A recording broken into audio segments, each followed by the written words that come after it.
While my girlfriend was in Hawaii with her friends, she texted me and said we should see other people. I answered, "Good to know." We canceled our lease and moved out. When she got home, her things were neatly packed at the door. That's when everything started to go wrong for her. Hello, Reddit. During her trip to Hawaii with her friends, my ex felt she wanted some time alone. $5,000 were gone from my account a week later, and my things were halfway to storage. If she wanted space, I thought I'd offer her a lot. But believe me, that was only the beginning. Let me go back a little. Noah Hale is my name. I'm 31 years old and work in software, mostly from home. My job keeps me looking at screens more than people. Renee Calder and I live together. She is 29 years old, works in marketing, and talks a lot about brand identity. Somehow, our one-bedroom apartment seems more like her Pinterest board than a place where two people live. My mornings are calm. At 7 o'clock, I go to the gym. At 8 o'clock, I have coffee. By 9 o'clock, my laptop is open. Renee's mornings began with her hitting snooze 4 times and swearing at her work emails. There are so many makeup and skin care samples on her vanity table that it seems like a tiny explosion.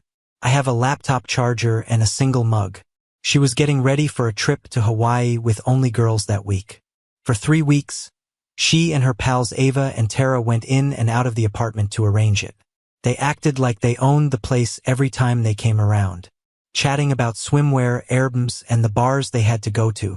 Ava looked like she belonged on a yacht. She had hair extensions and constantly wore workout gear, but she never got sweaty. Tara was silent and kind, but she did what Ava told her to do. The jokes started every time I walked through the living room to get something from the fridge. Ava said once, "Poor Noah, are you going to be able to make it through a week without an adult watching you?" Renee laughed and flipped her hair. "He'll probably move things about in the pantry or something." I smiled because it's easier than fighting. At least when I put things back in order, they stay clean. They laughed even harder. It didn't hurt. It just made me think about how far away we've become. She was walking about and throwing clothes into a suitcase the night before her travel. "Can I use your card in case of an emergency?" she asked, but she didn't look up. "What kinds of emergencies?" I said, in case my debit card gets locked or something. I didn't like that, but I gave her my card. "Don't go crazy with it." She rolled her eyes. "Take it easy. I'm not stupid." The flat felt empty as soon as she closed the door behind her that morning. I took her to the airport and kissed her farewell. She kissed me back as if she were already in line to board. She was already on her phone with her thumbs moving quickly before I even left the terminal. She started posting pictures 2 days later. Pineapples, beverages, beaches, and sunsets. Those captions that are too filtered for living my greatest life. I scrolled for a minute and then put the phone down. Not one of them mentioned me. That night, she called while I was cooking. "Hey, could you please provide me the password for Netflix? We are watching something before we go." I sent it. She hung up without saying thank you. The next day, she wrote again. Her on a boat with her hair flying and a guy's arm barely in the picture. "Freedom looks good on everyone," the caption wrote. The comments were full of fire emojis and yes, queen gibberish. I didn't say anything. I was at work later that night verifying a code push when I got her message. It didn't take long. Since I came here, I've been doing a lot of thinking. I think we've been different for a time now, and maybe it's time for both of us to look for other things. We can chat when I get back. I read it 2 times. It wasn't even mean, it was just cold. Like a memo. I didn't answer the text. I didn't toss anything. Not pacing about. I just sat there for a while, looking at the little gray bubble that never changed into additional text. I opened the window. The air at night felt thick and humid. I took a screenshot of the message and put my phone face down on the counter. Then I got a pad of paper and penned 3 lines. End the lease renewal. Get things out. Don't wait for her to make a choice. I took a peek around the living room. Plants, phrases in frames, and candles that look like fruit. I had half of my things in storage containers under the bed. It's funny how you don't realize how little room you have until someone tells you it's not truly yours. Renee needed some time to herself. She just forgot that I could take that literally. I turned off the lights, cleared the dishes, and shut my laptop. I already knew what I had to do the next day. I checked my phone one last time before bed. The message was still vivid on the screen, as if it were waiting for me to respond, which I wasn't going to do. I locked the screen and stated it out loud, largely to myself in the empty room. I guess I'm the emergency now. I got up early the next morning, prepared coffee, and accessed my banking app without thinking. The number on the screen didn't seem right. My checking account had $5,000 less than it did yesterday. I looked through the most recent transactions. $5,287.43. 3 charges. All in Wick on the same day. A private dining experience by the sea, a diamond store, and a premium spa. I sat there and looked at the phone. She had my card in her pocketbook. I hadn't touched it since the night before she left. I called the number on the back. The woman on the phone sounded like she was half asleep, but she was pleasant. "Thanks for calling. What can I do to help?" "Yes," I said. "Someone just used $5,000 of my money in Hawaii. That wasn't me." She checked it out, validated the transactions, and told me they had already been done. "Mr. Hale, we can file a fraud report. You will get an email with the case number. I told you to do it." After we hung up, I got the email saying it was true. I opened my laptop, made a folder on the desktop, labeled it proof, and put in the case file and screenshots of every charge. The folder seemed little, but it was heavy. This was the button that let me start afresh. I thought about all the little money things that happened before this while the coffee cooled. When we went out, Renee invariably forgot her card. The statements about the rent delays and "you make more anyway" that used to seem like jokes. They weren't funny. I already knew what I had to do next by nice man. They don't answer right away, but they are fair. "Hey Paul. Noah from 3B here. Good morning, Noah. What's going on? I won't be renewing the lease." He stopped and said, "I'll be moved out before the end of the month. Is everything okay? You two looked like you were settled." I said that plans had altered. "Please email me a confirmation of the cancellation." "Of course. I'll send it by email." I prepared a list in the Notes app after I hung up. It said to move my stuff, box hers, take pictures for proof, and return the keys. That list was my plan for the week. I began in the bedroom. There was so much stuff on her side of the closet that it appeared like a garment store had blown up. I took my time and was meticulous as I folded each piece and put them in cartons. A large black marker wrote a label on each one. Renee's closet. Renee's vanity. Renee's shoes. Bathroom for Renee. The worst part was packing her vanity. There were dozens of lipsticks, bottles, brushes, and other things I didn't know existed. The smell of her perfume was everywhere. I started finding little notes and receipts hidden in drawers. There was a white envelope tucked under a pile of journals at the bottom. In her penmanship, it stated Dad. I didn't open it. I held it for a few seconds before putting it down. Before I sealed the boxes, I took pictures of every room. The kitchen, the living room, and the bedroom. Each picture had a date and timestamp, which showed that nothing was broken or missing. I even wiped off the counters and vacuumed beneath the bed. Someone knocked at about 3 p.m. When I opened the door, I saw Mrs. Tran from next door holding her cat carrier. She's polite, but she always wants to know what's going on. "Oh no, are you two moving?" she asked, attempting to see past me. "Just me," I responded. "Did something happen?" "Yeah," I responded. "She traveled to Hawaii." Mrs. Tran scowled like that didn't explain anything, which it didn't. "You two were such a cute couple. Too bad. I guess looks aren't everything," I murmured and went back to taping boxes. She said something about wishing me luck and then left. The note to her dad was still on the counter when I finally took a break. I found an envelope and wrote Elaine Calder on it. I still had her address from their Christmas card last year. I put the letter inside with a sticky note that stated, "Figured this should be with family." Then I put it in the outgoing mail downstairs. I looked at my laptop again when I got back to the flat. The bank had sent a new email. It said, "We found one disputed charge that was made through Calder Marketing Group's corporate travel portal while using your card. Please confirm that you did not authorize this." I read that again. The card for her business. She probably utilized her corporate travel system to reserve the resort, maybe to get points. That meant that the accounting department at her employer would see it. I answered in the same calm voice I had used all day. Not allowed. Confirming that the fraud report is still open. Put every receipt and screenshot in the email and push send. I didn't want revenge. The systems she used were already doing it for me. It was silent in the room when I finished taping the last package. The music, the calls, and the perfume that were always there. Everything was gone. Now it's just air and space. I put her boxes of things on one side of the living room and lined them up properly. My half of the apartment was already unoccupied. I had filled 8 cartons by the time nighttime came. 4 for her, 4 for me. The shelves appeared bare. The couch seemed bigger than usual. I opened the window. The noise from the city came in like static. I snapped a picture while sitting on the floor with my back against the wall. Living room with half of it empty. The light coming in through the window made a line in the middle that seemed like it was between before and after. I put it on my social media page with one line.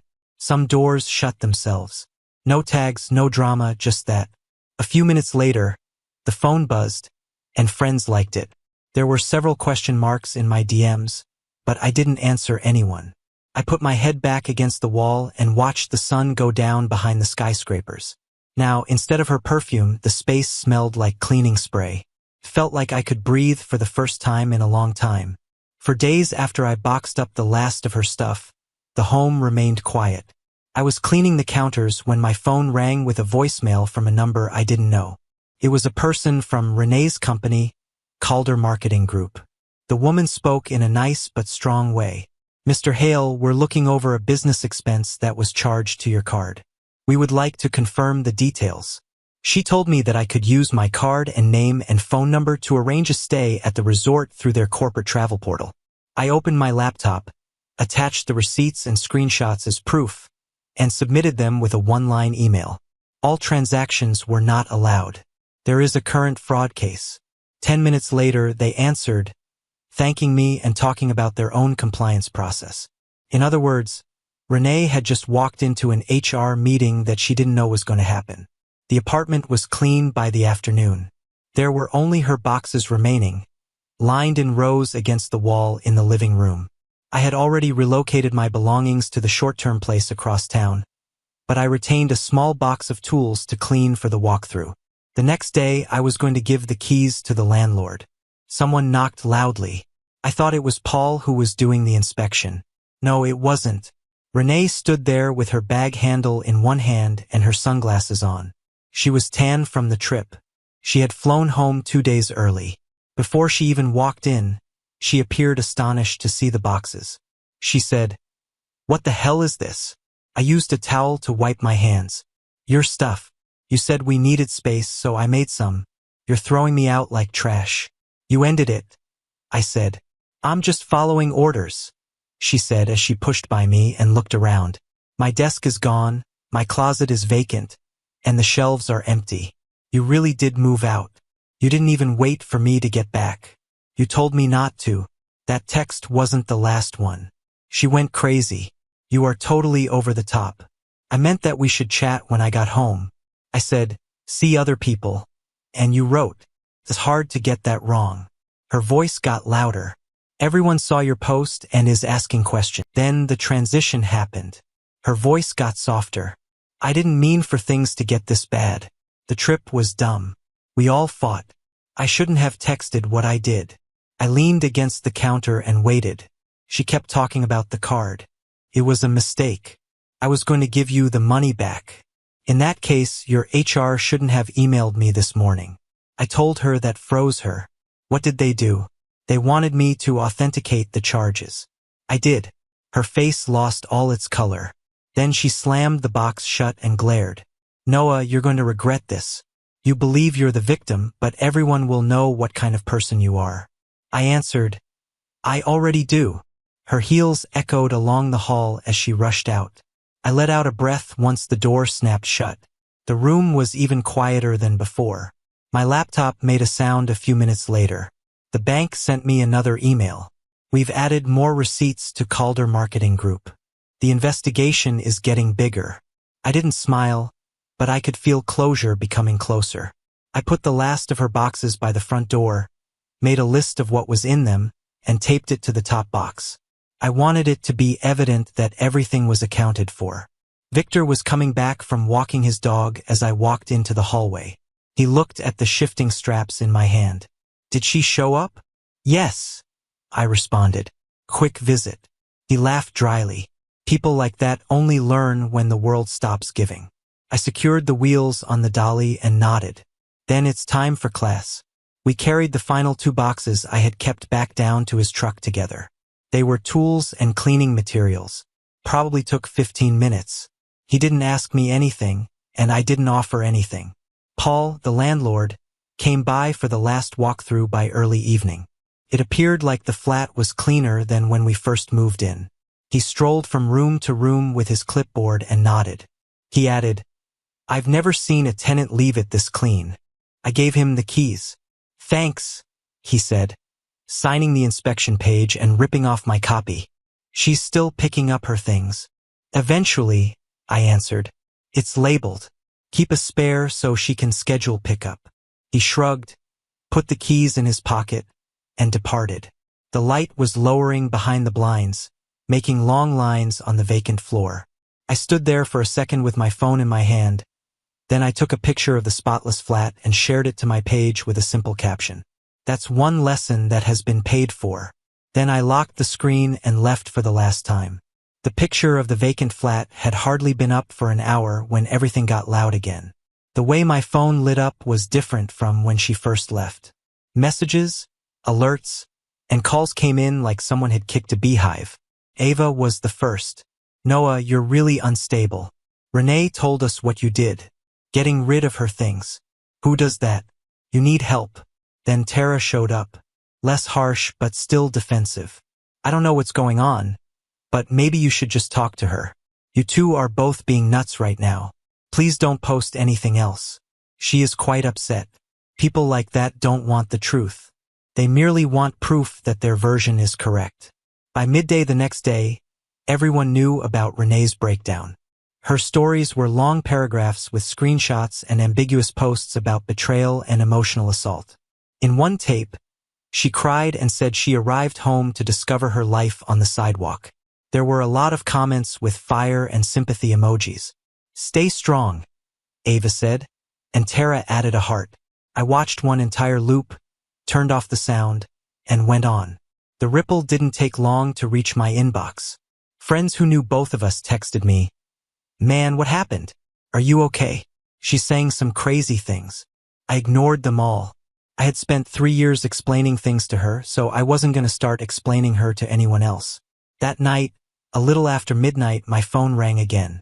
The caller ID switched between unknown and her name. I let it buzz 4 times before picking up. Her voice hit me right away, shaky and high, like she had been crying and screaming at the same time. "You're ruining me, Noah. Do you even know what you've done?" "I guess I do," I replied. "You made me appear crazy. You're posting cryptic garbage so people think I cheated or something." "I didn't post you," I said. "You posted yourself."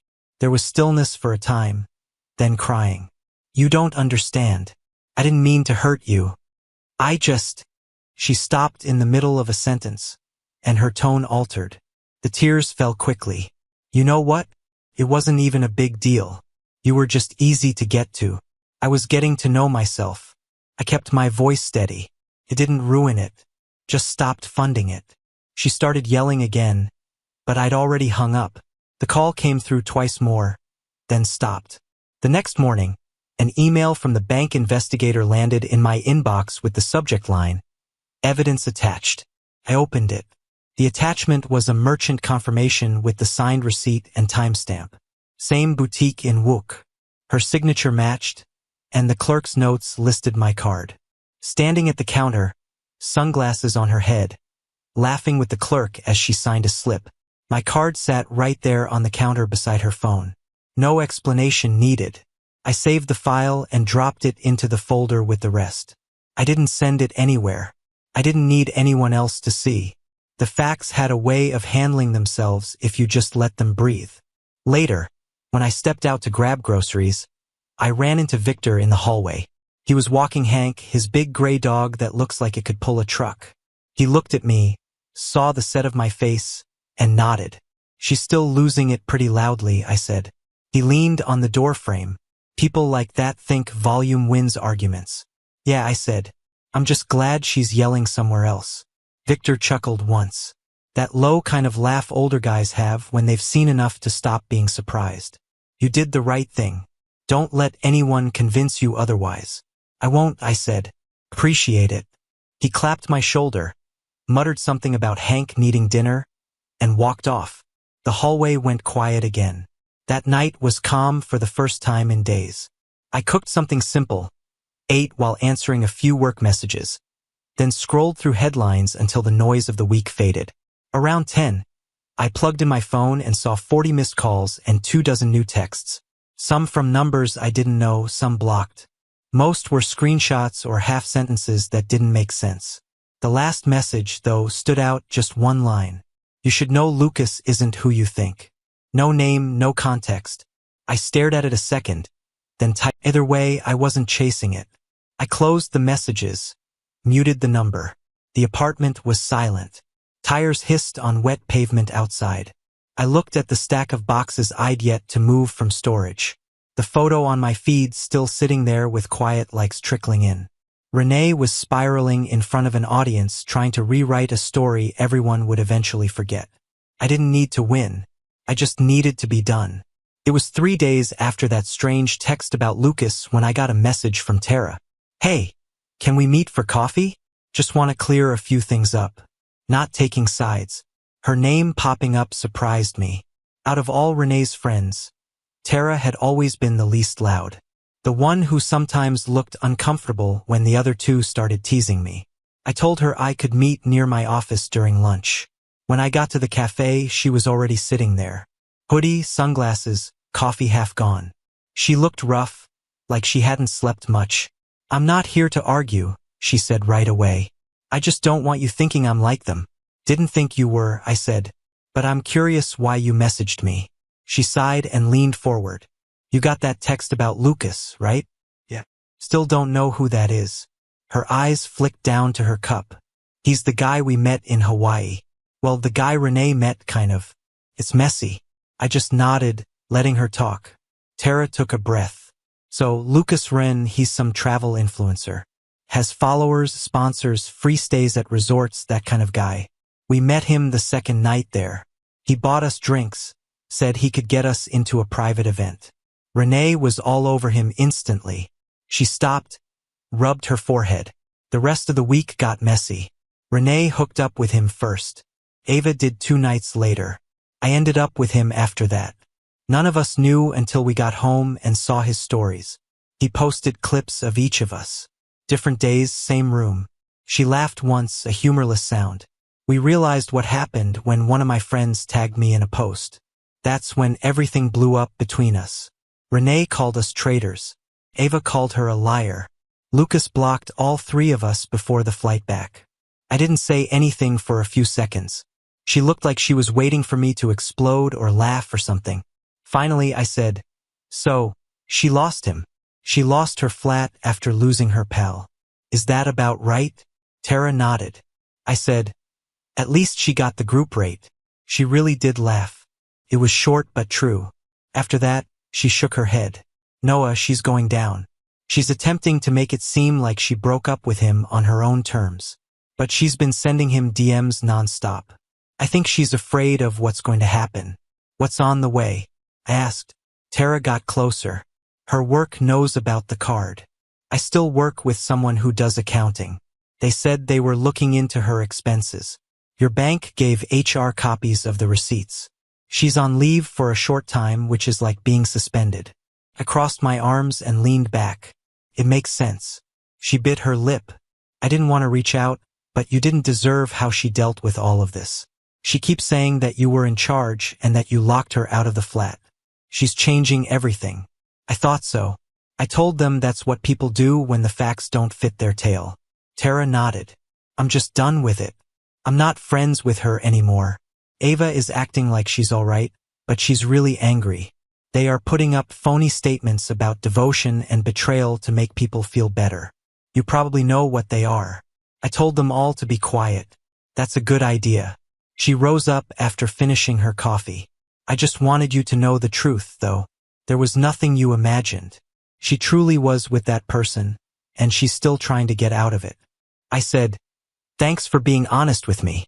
She nodded once and then left without looking back. When I went home later, I opened my laptop and looked at social media to see if what Tara claimed was true. It did. The fissures were starting to show. Renee had changed her profile photo to a phrase about how pain can help you grow. Ava's most recent post said, "Don't betray people who would have done anything for you." The comments were half gossip and half pity. Tara had stopped talking totally. I saw the clip after that. Some gossip account had put it up. The camera at the store recorded grainy footage that seems like it was taken from a clerk's private tale. Renee laughing as she signs a receipt. The exact picture that the bank investigator had emailed me. The person who leaked it didn't tag me, but the comments were harsh. "I guess that means you're not an independent lady, lol. Think about going on vacation with someone else and using your man's card. That's crazy." Her sympathy was quickly falling apart. An hour later, she switched off comments. A few hours later, someone shared a screenshot of an internal memo from her firm. It indicated that she was on administrative leave while an investigation was going on. It spread quickly. People in her group either stopped talking or started posting remarks like, "Don't believe everything you see online." Ava modified her bio to say, "Don't trust anyone." A lot of people who used to follow Renee stopped following her. People who had been sending her hearts were suddenly saying she was fake. I didn't put anything up. I merely scrolled, dismissed the applications, and put on my exercise clothes. The week after that was quiet. I slept, worked, and trained. That was it.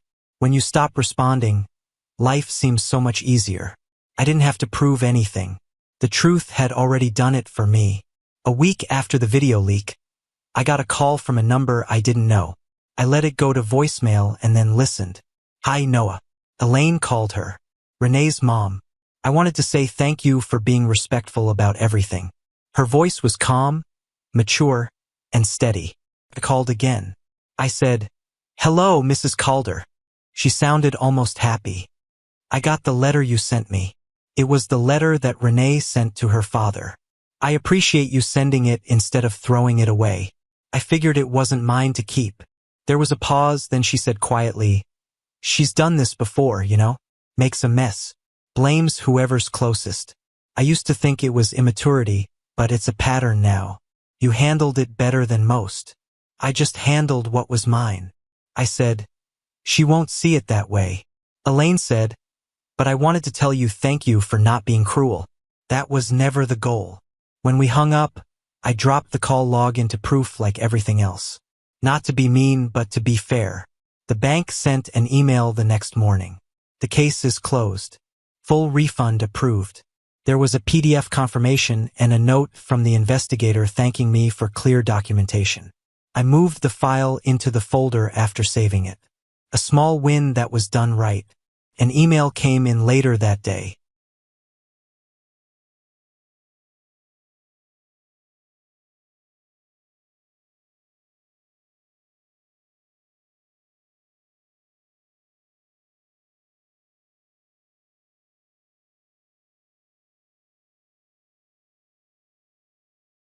This time it was from Renee. Subject: money settlement. Needed you to pay me for my things and the stress you caused me by invading my private.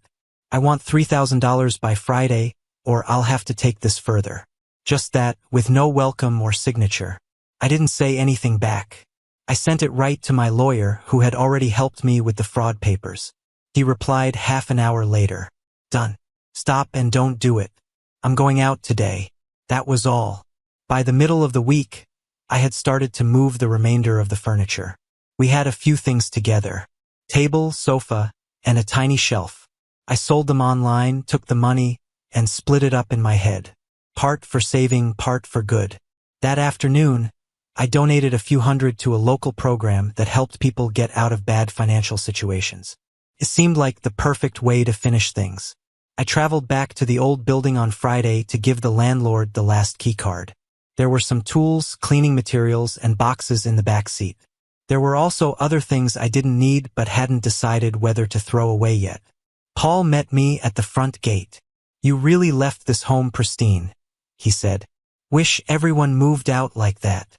"Old habits," I said. He handed me a small envelope with my deposit check inside. There was a handwritten note clipped to it. "Immaculate. Thank you." I was about to leave when I saw her. Renee was standing outside the gate with her phone in her hand and red eyes like she hadn't slept. She saw me right away and ran toward the car. I stayed where I was. She started yelling before she reached me. "You think this makes you the good guy? You lied about everything. You turned my friends against me." I rolled down the window halfway. "You should go home, Renee," she said, her voice breaking. "You ruined my life. You want everyone to see me as some monster? Well, congratulations. You did it." Paul came outside when he heard the shouting. So did the security guard from the front desk. "Ma'am," the guard said, "you need to step back from the vehicle." She ignored him. "You think you can just move on like nothing happened? Do you really think this is over?" "Yeah," I said. "It is." Security stepped between us. Paul looked embarrassed. Renee shouted a few more things I couldn't even make out before the guard guided her toward the sidewalk. I rolled the window up and waited until they were gone. No yelling, no scene, just air conditioning, humming, and the faint sound of city traffic. After a minute, I pulled out of the lot. When I got to my new apartment, it was quiet. Smaller space, one bedroom, white walls, barely any furniture. Exactly what I wanted. I unpacked the essentials. Laptop, a few shirts, a chair, and my coffee maker. That was all I needed. I set the deposit check on the counter next to the keys. For the first time in months, there wasn't a single notification or message waiting for me. No clutter, no noise, just space that finally felt like mine. 2 months later, everything looked different. Work was steady again.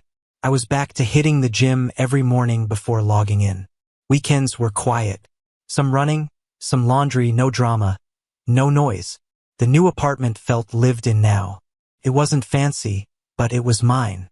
A couch that didn't creak, a small table that doubled as a desk, a balcony that caught just enough evening sun.